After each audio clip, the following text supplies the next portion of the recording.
Your Excellency, ladies and gentlemen, good morning. DMCC, thank you so much for the invitation to speak today on an extremely important topic of governance. When Sudesh asked me to address the session on enhancing governance in challenging times, I must confess, I did think, how am I going to fill in 15 minutes? Because surely governance is obvious. We all speak about good governance, the importance of governance, and how it's actually essential in this term called ESG. We all use ESG, environmental, social, and governance. And yet, if I move to my next slide, governance still makes the headlines. These are the headlines from the last 12 months, all talking about where governance hasn't worked, has been a challenge, has been an issue. So what's going wrong, or what is it that we need to be thinking about to make sure that we are constantly reviewing and enhancing governance during challenging times? Whilst I was looking at the headlines and looking at material, I must admit I've got to thank Sudesh for actually asking me to speak on this topic, because it did open my mind as to there is a lot to cover, there's a lot to do. I even found an MSc course offered by Oxford University on this very topic of governance.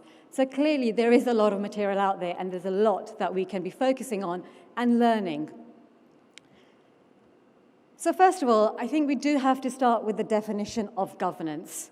It's widely used, it's easily used, but I'm not convinced, and I'm sure you will share my concerns having seen those headlines, that actually it's widely understood. So what does governance actually mean? There is an OECD definition, and it looks to expand the definition. So formerly, it was very much focused on the complexities of running a corporation. But in September 2023, the OECD came out and said it's also extended and includes the implications of a corporate's actions on society and the environment. I'm not so sure if that latter part was something that was considered by individuals, by corporations, by governments, perhaps 20 years ago. But today, it is part of the DNA of every individual, organizations, and governments in understanding decisions that are being taken, processes that are being implemented, and the governance that's in place to support a lot of these complexities that we are all faced with. So let's put it into simple terms then. What exactly is governance? So some key bullet points here. Perhaps it's overly simplified, but I do believe it helps to hone in some of the focus and your sort of minds as to what is it that I should be looking at? What is it that we should be looking at when we talk about governance? The process of taking decisions. It sounds pretty obvious. We've got to make a decision, so let's make that decision. But actually, first of all, who are we making that decision? What is the objective when we're taking that decision? What is the mission, the vision? What is it that we're looking to focus on in taking that decision? Whose interests? Is this the shareholders? Is this society? Is this the environment? There's a lot of factors that need to be considered when taking decisions, but also understanding the process. Who's involved? The independence, the conflicts of interest. There's so many other aspects that we have to consider when taking a decision. So it's not that straightforward. Then, when the decision has been taken, you've got to implement that decision. So it's part of that governance framework. You've taken that decision, you've defined the process to take it, now you have to implement it. How do you implement it? There are lots of mitigating risks that you have to consider. And then sometimes you realize perhaps the best laid plans, when implementing, there are risks that you perhaps didn't foresee that you need now to look at again and review the original process and those decisions to make sure that the implementation is actually addressing the risks, the vision, the objectives. So now we've taken that decision, we've implemented that decision. How about enforcing that decision? Is it consistent? Is it actually helping to be effective to address a lot of the risks that are already highlighted? And then finally, reviewing those decisions. Because a lot of governance frameworks, it's quite easy to start So if you look at what we started, I'm going to make reference to the LBMA, when we started the responsible sourcing program back in 2012, it's quite easy to say, yep, we've got this responsible sourcing framework. We've established the processes. We've taken the decision to actually implement this program. We've implemented it. We've enforced it. Great, it's working. But actually, is it working? Because as the market dynamics changes, as you're faced with various challenging risks, you have to review those decisions, those processes.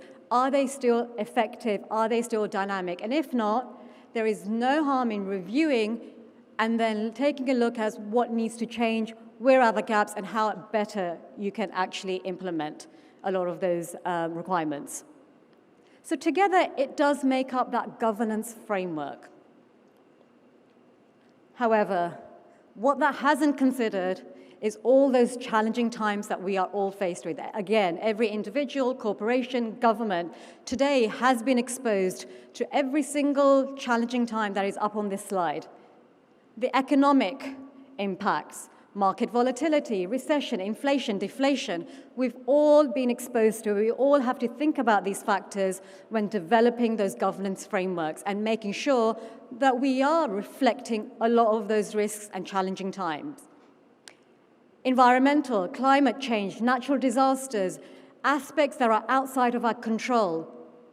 They're outside of our control, but how do we ensure that our governance framework is also reflecting aspects that are outside of our control? I mean, that's a real challenge, and it's not easy, and I don't have an answer for that. So therefore, we have to actually understand how can we get ahead of some of this? How can we actually mitigate those risks? And again, subject matter expertise, having the right people in the room, the right people around that table to support a lot of those decisions and policies. Technological changes. Cybersecurity, everybody understands what cybersecurity risks are.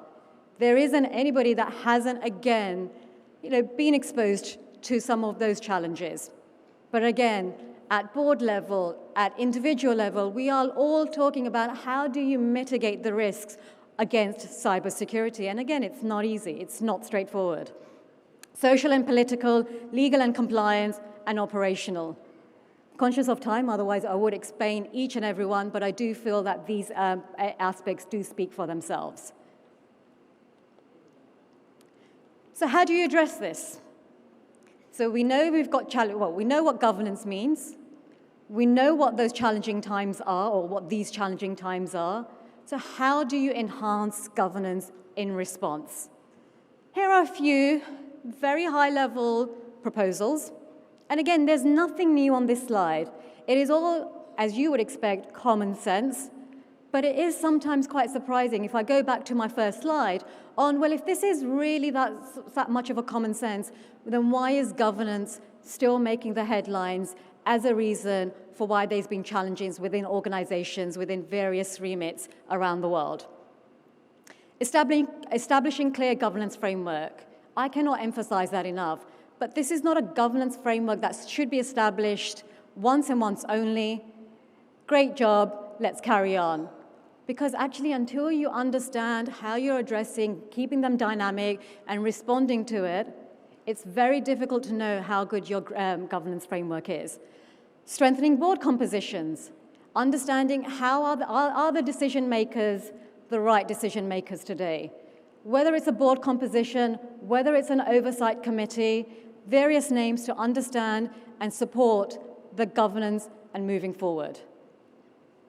Risk management, prioritizing risk management. Again, that is something we all do in our daily lives. We do it again in terms of understanding certain decisions that we're taking as individuals in our personal lives, evaluating our own risks in, if I do this, what would be the impact? We do this on corporate level, and we certainly also do this at government level in understanding the impact of policies and what risks are we looking to mitigate. That changes, risks change, but are we really understanding how those changes are happening? And again, how are we reflecting on those changes in risk management? Transparency, it's quite a buzzword, transparency. We are focused at the LBMA on looking at constantly enhancing transparency. It is such a key point because it allows you to, first of all, highlight all the steps that are being taken to ensure confidence, integrity, and trust. So that transparency then allows there to be challenge around, have we got this right? That feedback on making sure that what we are doing certainly is fit for purpose, but actually have we missed anything? And if so, that feedback and response to that transparency is helpful. If the market doesn't understand what is going on, the obvious challenge is we need more information.